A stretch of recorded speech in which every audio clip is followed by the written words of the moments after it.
Welcome to the BookBlast podcast, our international podcast series, Bridging the Divide, Translation and the Art of Empathy, showcases a selection of the best writing in translation from around the world, being published this year in the UK by 10 leading independent houses and a special guest publisher. This conversation is being recorded over the internet during the COVID-19 crisis. Today I'm interviewing Anne Meadows, editorial director of Granta Books, and Jamie Lee Searle, the co-founder of the Emerging Translators Network. We will be discussing Anna Kim's extraordinary novel, The Great Homecoming, which is set in Korea and Japan in the late 50s and early 60s. It is the complex and very moving story of two childhood friends and the woman they both love, set against the turmoil of the Korean War, mass killings, Russian and American politicking, and the Cold War. So Anne, good afternoon. You have been at Granta for 9 years. How have the books acquired over that period reflected the changes in both the publishing industry and the world around us?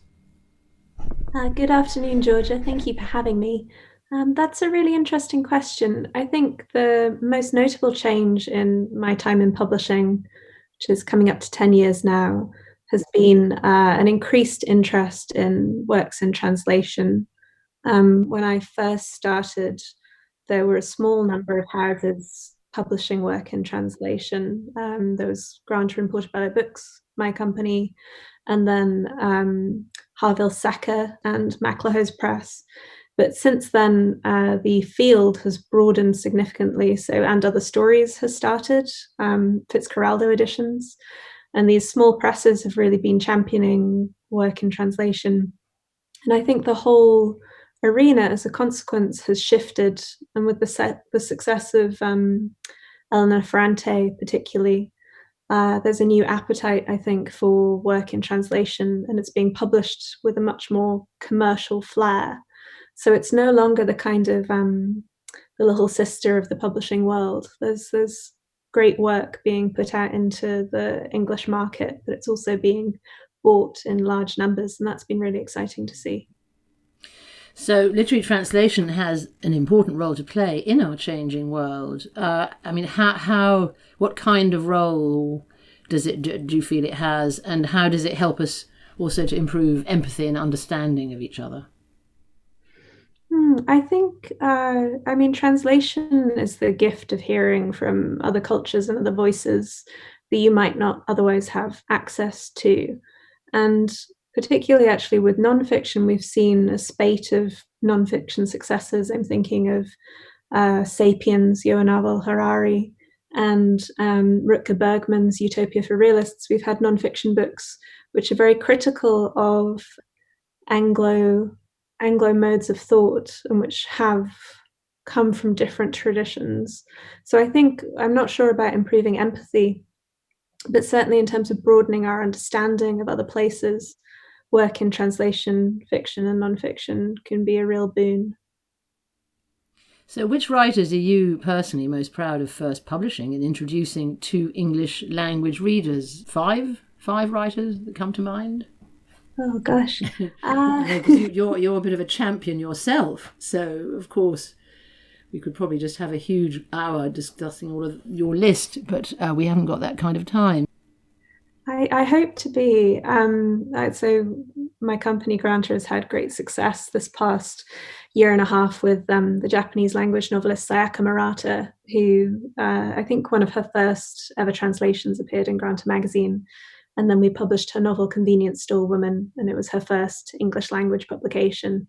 And it's been this sort of huge success. We've sold upwards of 120,000 copies now. And that's been really phenomenal to see. She has a very distinct sensibility.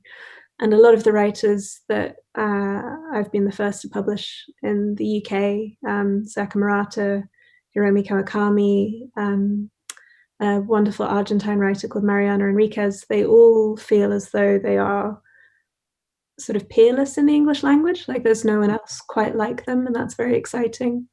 I also had the privilege of publishing last year a Turkish writer called Ahmet Altan, who had his fiction published in English before, but this was his memoir of his time in prison. And he's still in prison. He's been imprisoned by Erdogan for speaking out against the Turkish regime. And that was an enormous privilege to be able to champion a writer who has written and done so much for freedom of speech and freedom of thought, and to see his work finding English language readers was really, really powerful. So it's been, it's been an enormous, my job is an enormous privilege, and working with Jamie Lee Searle on Anna Kim as well, and the sort of beautiful literature that you can find from other countries and other places. It's been a real joy. Mm. Yes, so The Great Homecoming by Anna Kim is a magnificent, harrowing novel. Not only do we get a very comprehensive picture of what lies behind the news headlines and what happens when politics fails people, but the novel also addresses the divisive subjects of immigration. How does it represent the values and vision that underpin the Granta list? Oh, that's a good question.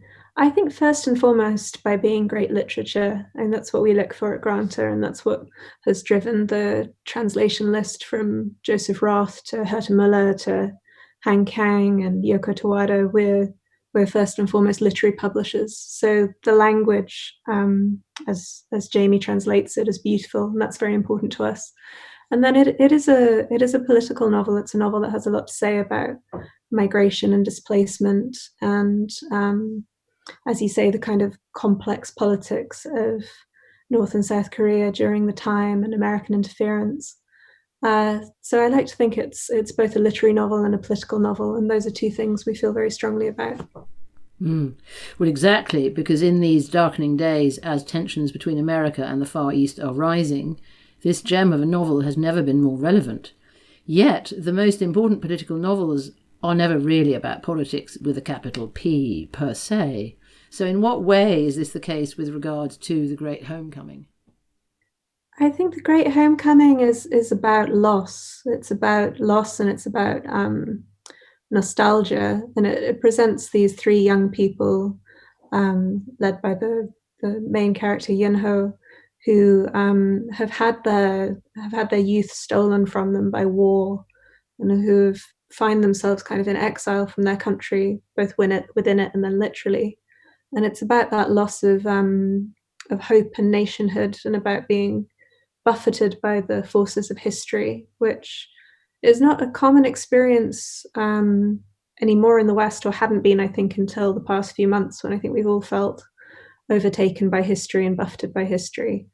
And that sense of not having control in your life, I think, is something that Anna Kim writes very beautifully with these characters, that whichever way they turn, it feels like they're facing into a storm, and there's no shelter and there's no reprieve from it.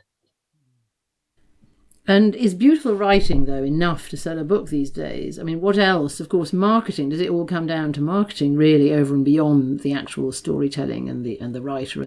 Well, it's a particularly funny time for publishing. The bookstores obviously are mostly closed at the moment, and we're very dependent on online orders. I think it doesn't only come down to marketing. I mean, we still do a lot with publicity and publicity campaigns, and seeking out reviewers, and talking to bookshops directly, and sort of trying to enlist booksellers in the hope that they will support a title. But marketing certainly does play a much larger part again than it did when I first started, and we're much more concerned with online algorithms and keywords and search terms and things like that. You have to be digitally savvy in this new age. Yeah. George Steiner, the Franco-American literary critic, essayist, philosopher, novelist, and educator who wrote extensively about the relationship between language, literature, and society, and the impact of the Holocaust, famously said, "A study of translation is a study of language." Is all communication translation in the end? That's a very good question. I mean, I wouldn't want to disagree with George Steiner. Well, why not? Good, have a hot debate. It's a big quote to take on. From my perspective, a lot of what I do is working with enormously talented translators. And so although I agree that, all language is an act of translation, in the sense that we have to work to understand each other, and that we come from individual words have specific resonances for each person. And there's that sort of lovely Milan Kundera quote about a cemetery meaning a different thing to you and a different thing to me. Yes. But from my perspective, the translators I work with are undertaking a very particular type of labor, an artistic labor. And it's not the same as just the kind of everyday interpretation that we all do. It involves a great facility for stepping into someone else's skin and imagining the landscape of their language and trying to inhabit it, and then trying to bring it into a language which may not be entirely hospitable to it, which is one of the interesting things, that languages don't always flow easily into each other. So I think we don't give enough credit to translators if we just assume that all language is translation. I think translation is by itself a particular art and deserves that recognition. So Jamie, how did you become a translator, and which languages do you translate from? Hi Georgia, thank you for the invitation. So I think for me it was a combination of my interests kind of organically leading me towards it, in terms of I always loved reading, storytelling, and then from a certain age as well, learning languages, discovering other cultures. And also there was a point I reached where I actually realised it was possible. I was thinking back, I think maybe the seed was sown. I worked in a bookshop when I was younger, probably from the age of 16 or 17, I think. And I remember shelving some books, and there were a couple. One of them was Embers by Sandor Marai. And I remember looking in the title pages and seeing translated by Carol Brown Janeway in there. And I must have registered it. And then later on, I also saw her name in the translation of The Reader by Ben Hutchlink. And I think that's when I first realised this is actually a job that a person could do. And it did take a number, well, I think maybe another 7 or 8 years before I actually started doing it. But I think, yeah, that was the initial stage. And luckily, I started to move into it at a time when the industry had numerous initiatives that were supporting it as a career path. So the British Centre for Literary Translation had started doing a summer school. The Translators Association were also helpful in a number of ways. So I think it was just a combination of interests and being there at a good time in the industry. And yeah, and that's the point when I guess I started to proactively build it as a career once I realised that. And so can you tell us a bit about the Emerging Translators Network? Yeah, so the Emerging Translators Network was founded in 2011 by myself and 2 of my colleagues, Rosalind Harvey and Anna Holmwood. At the time, we realised there was kind of an information gap, really, for emerging early career translators, because the Translators Association in the UK, which gives invaluable advice and support to translators, at the time, you were only eligible to join once you'd done once you had the contract for the first book-length translation. But the path until you get to that point can be quite long. And there's a number of questions that people have very early on. And we just felt that there needed to be kind of a place or a forum for that stage. So we created it originally as an online Google group. And we were having monthly meetings in London. And over time that grew. So there were meetings regionally around the country, also big events in London. And I think now there are over 1,200 members. And I think one of the greatest things about it is the openness of the members in sharing resources and information. And I think people feel comfortable asking questions that they might not in a more formal setting like the London Book Fair and so on. And it's just really, I think it's been very empowering in terms of the strength of the community and of having kind of growing respect for what we do, and also then demanding that of others. So I think it's been really helpful in that sense, and it's just really down to the members really that have made it such a success. So how does translation unite people? I mean, perhaps this is what you've just said, how you've just described wonderfully how it unites people professionally, but also in terms of, in other ways, in terms of the books getting out there. Like Anne mentioned, it's bringing books to readers who might not otherwise be able to access them, you know, kind of providing a path into new worlds, new perspectives. And I think that's one of the incredible things about international literature, that it somehow simultaneously makes us aware of our differences and our similarities. And there's something, you know, about that I think is very uniting. And also at the moment, it's uniting as in the only way possible. I mean, we don't have any choice at the moment but to root down where we are. Yeah. But literature from other lands is still enabling us to kind of travel in our minds. So there are just so many different layers of how it makes it possible for us. But you translate from German. Is that the main language you translate from, or are there other languages you translate from? So German's always been the long-term relationship for me in terms of languages. I've been studying it now for over 25 years, and I always phrase it like that because it is, you know, a lifelong study when you're working with or using another language, because you're continually learning about it. There's always been other languages that I've learned for varying lengths of time. I did French and Dutch and Italian for a while. I kind of flirted with Bulgarian and Russian.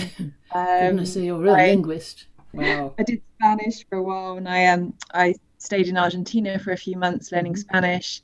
But German was the one that has really stayed with me all the time until kind of relatively recently. In comparison, I also started translating from Portuguese because unexpectedly I ended up moving to Brazil for almost 5 years after my stint in Argentina, and then being in that culture for such a, you know, quite a long period of time, and being immersed in the language and the surroundings. Portuguese now has become to me, I'd say, almost as familiar as the German, despite it being kind of a fourth of the time, just because of the intensity of my immersion over there. So now it's German and Portuguese that I work with.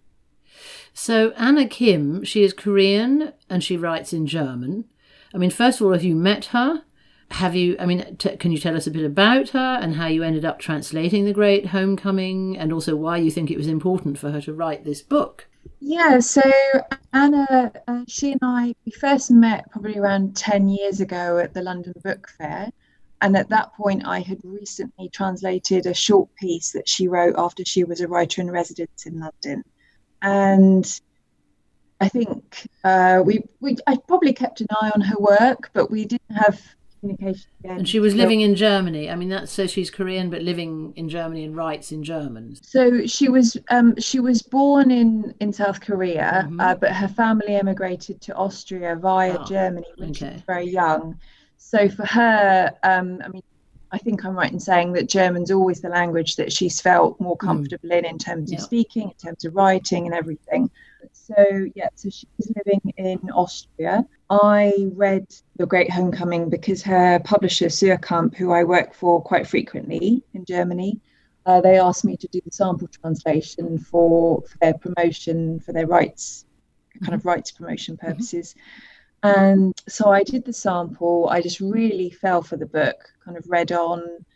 I just had this gut feeling that it would be right for Granta.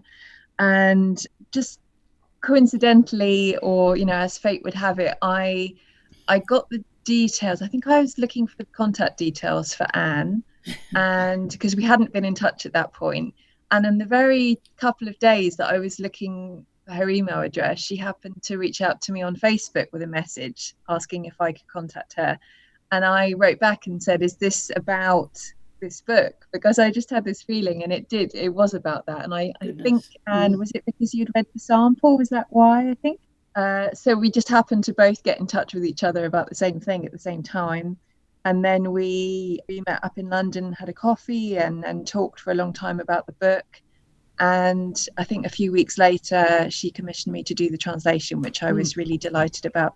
In terms of the author, in terms of Anna, I was in touch with her, I think, with a couple of questions when I did the sample. And then obviously once I got the commission, I told her the news and she was very pleased. But she was much more involved a little bit later on, because we actually went on a residency together in upstate New York. There's a program there called Writers Oh My, which is really amazing. They have a translation lab there where they have 4 writer-translator pairs. And you go there, and for a period of 10 days, you work on the translation with the author there to ask questions of. And that just, to me, was just so invaluable, because you often, if you do have contact with an author during a translation, it's usually by email. At the best, it might be meeting for coffee.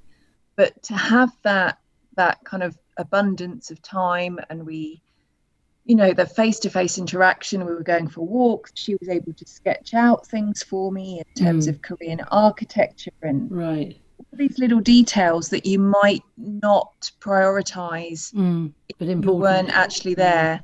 So that was really helpful, and so I'm very grateful to her for all of her input and everything that she helped with. Yes, because actually, so the narrator of The Great Homecoming is Korean by birth and adopted by a German couple. And she returns to Seoul looking for her Korean nanny and biological parents, and visits 78-year-old Yoon-ho Kang in the American missionary quarter of Seoul.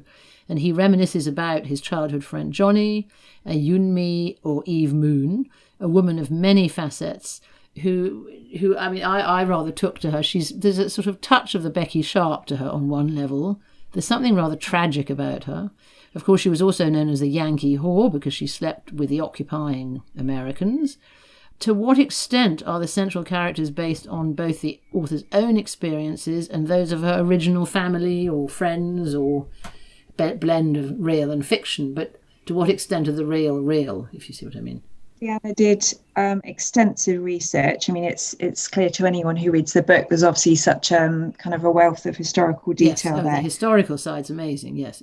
And I know that she obviously talked to her family a fair amount when she was researching, because I remember her mentioning a couple of things about asking, her parents' generation questions.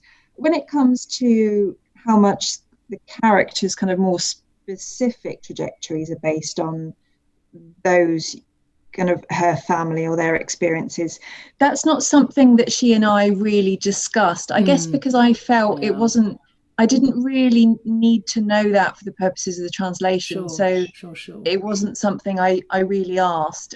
There was just so much else that I needed to ask, really, that wasn't something we ever really went into. The conflict-ridden world she depicts is actually shifting from being an agrarian to an industrial economy, with Koreans being caught in an ideological tug-of-war between Russia, China, Japan and America. And it's barely imaginable for us Westerners who've only ever lived in a democracy. Yet somehow it's very universal, and absolutely I was completely caught up in it, and there is something very universal about it. And so how is that? Can you pin that down? They really were caught, like you said, in this ideological tug of war. Terrible. Yeah, and I think what I hadn't previously realised was it wasn't just a sense of adapting from one ideology to another, which would be huge anyway, but the fact that they had to do it again and again, that sense of the ground just constantly shifting beneath your feet, having to adapt to survive. Anna, she makes the struggles very tangible for the reader by making them personal. I mean, Yoon-ho's character, he's so well drawn, and the reader just really feels all these layers of displacement he goes through. So geographically, politically, personally, in terms of his family, friends, the love he has for Eve. And I think that sense of constant shifting really brings home this sense of instability, so the reader's really drawn into that and really feels it. Yes, and the desperation, which leads, of course, to desperate acts, but I will not drop a plot-spoiling clanger in the middle of this, because listeners, please go and buy this book instantly. There is a story behind every decision to migrate. How is this reflected in The Great Homecoming? We can give a little bit of a tease with regards to perhaps the second part of the book. So there really is, and there's always so many factors involved. Some some people, well, some characters in the book, some people in general in real life don't have a choice when it comes to migration. Even if they do have a choice, I think it's always still complicated. And even if it doesn't feel like it at the time, it can become so later.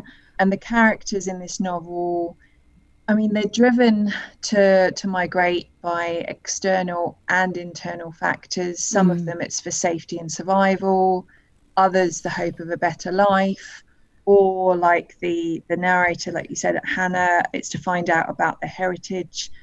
I think one of the things I loved about the novel from the beginning was it's the way it meditates on home and identity and what they mean, and about how the notion of home, it's so difficult to define, but at the same time it's so important to us and so influential. And I think it's probably not a coincidence that I happened to find my way to this novel at a time when I had been living overseas for several years as well, and home and belonging are topics that fascinate me in general. And kind of thinking back, when I was kind of looking back through trying to find which passage I wanted to read, it just struck me there were just so many more motivations of migration in here than I was even realizing at the time, because I think when you're working on a translation, it's almost like you're looking at all the individual leaves of a forest in a way, and it's only later once you can step back and just see the bigger picture again. What kind of research did you, online, libraries, talking to people? I mean, because one can tell it's a very, very layered, extraordinary novel, and it's very cleverly done, weaving in the history, because you don't feel you're being lectured to in any way at all. So it's very cleverly done, but there's a lot went into it. So in terms of research, how much time and what and where? So a great deal of research, I would say.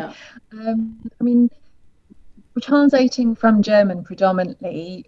Most of the novels, I mean, apart from those novels I've worked on before, have usually played out in either German, Austrian or Swiss setting.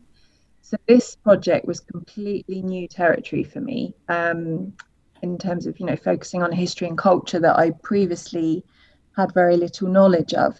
So right from the beginning, I started off with quite general research. I think I had, a beginner's guide to the Korean War and things like that. And then I generally became more specific as I went on. So reading articles relating to specific elements. I was a phase where I was listening to Billie Holiday albums on repeat. It was, I did it partly for research, but partly just to get into that atmosphere. And then I found that, once I was working on the edits, I had to keep listening to that particular Solitude album. And I had to, when I did the final edit, it had to time in right with the song I was playing. I became quite hooked with it. I think a lot of the research I did was online, because most of the period when I was working on it, I was living in Brazil, so I wouldn't have had access to the physical libraries that might have been helpful. So a lot of the research was online. I think one thing that helped me was that even though this context was Korean rather than German, there was correlation in terms of a divided country, a Cold War era. Indeed. Because that period of German history has always fascinated me. So that definitely helped. I think when I was translating this, it almost felt to me like there was this kind of very densely woven fabric that I needed to unravel in order to reweave it in another form. And there were just so many threads that the process took so much time and patience. And every time I felt like maybe every time I'd done a particular edit and I felt like I'd grasped certain aspects, I would then stumble across another thread that didn't quite work. And in the process of trying to discover where that came from, I would be led somewhere else and then find, another element to it. So it was, I think, it definitely was the most challenging project I've ever worked on. And it really pushed me further than I thought I could go. But it helped me grow as a translator, and that's, something I'm very grateful for. Certainly. So, because the events happened nearly half a century ago, but it still is all somehow extremely relevant to our world today. How, in your view, is that so? Yeah, so like you said, it does feel very relevant. And I think that because over recent years, mass migration has increased so much, and that means that along with it, so have questions of identity and belonging and what home means. And it's also very much about it's very much about the impact of the political on the individual, how people's lives can be just torn apart and wrenched around. And we're living through times of very intense change, in the last couple of decades in general, in the last couple of months even, and they're very different to 20th century conflicts, but there's still so much impact, still so much influence on the life of the individual. And of course, the division here with the Korean Peninsula, I mean, it's still existent, and there's still great international tension when it comes to that part of the world. So that is still very relevant. And I think there's a real unique perspective in this novel, because although there has been increased interest in translations from Korean over recent years, and there's a lot of work that's gotten a lot of attention recently, Anna's perspective as someone born in Korea but who migrated to Europe at a young age, and then is seeing it through this very unique perspective, but with that insight that she has from her heritage as well. I think that's really interesting there, that perspective she has. Yeah. No. Now, what are you working on next? I am just in the process of finishing off the edits of a really beautiful Swiss novella for Harville Secker, and that's called 12 Nights by the writer Urs Fies. And all going well, that's going to be published this Christmas. And I'm also working on the draft of an Austrian novella, which I happily received a Penheim grant for. So that is yet to find a home with an English language publisher, but I'm hoping that once I've got more of that done, that I may hopefully be able to place it with someone. And also just keeping my eye out for Brazilian Portuguese projects, because I'd really do something on that front as well.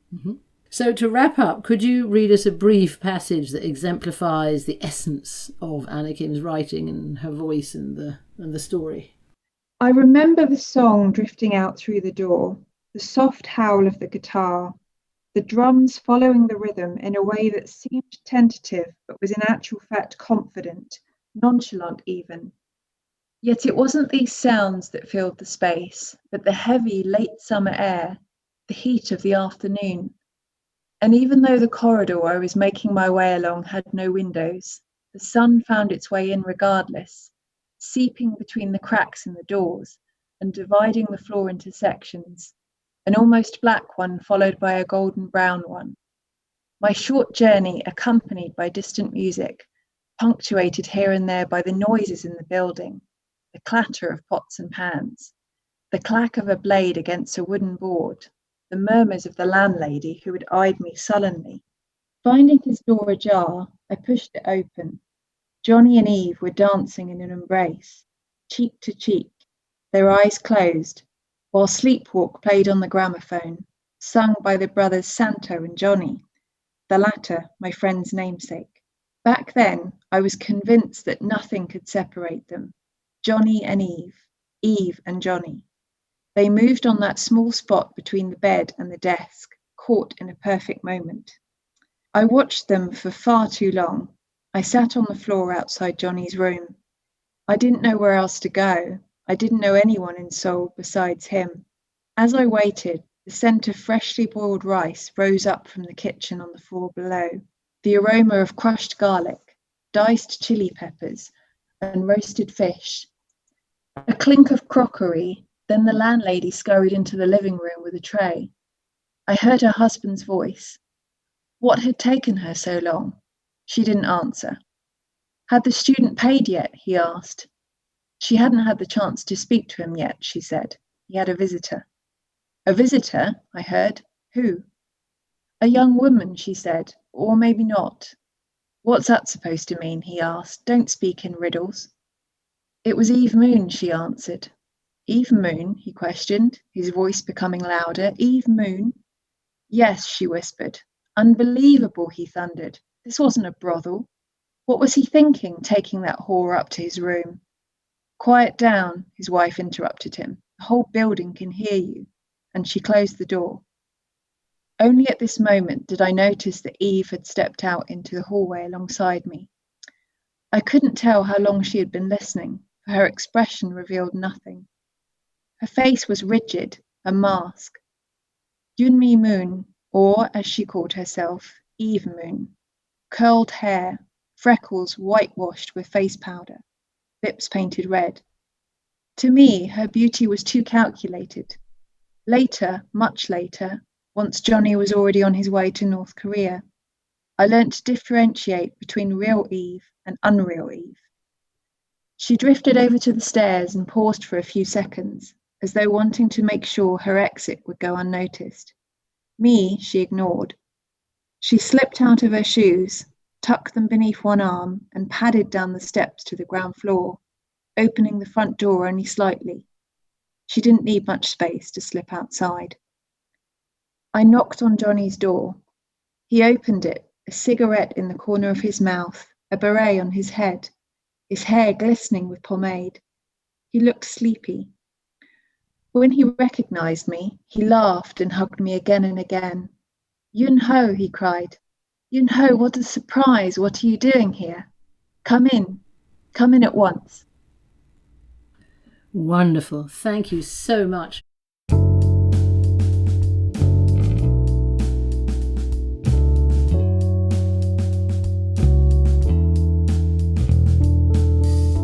The Great Homecoming is published by Granta Books and is available from online outlets such as Waterstones, Foyles, Daunt Books, Hive and Amazon. To buy it from your local independent bookseller, you can find your nearest store by visiting booksellers.org.uk/bookshop search. To find out more about Granta Books, visit their website granta.com/books, and their Twitter feed is @GrantaBooks. This podcast is brought to you by BookBlast. For more bookishness between episodes, visit online journal The BookBlast Diary or find us on Twitter @BookBlast. Special thanks to sound editor Rupert Such, theme tune composer Edward Campbell, translator Jamie Lee Searle, and publisher Anne Meadows for taking the time to do the interview. And thank you all for listening to this week's episode of the BookBlast podcast.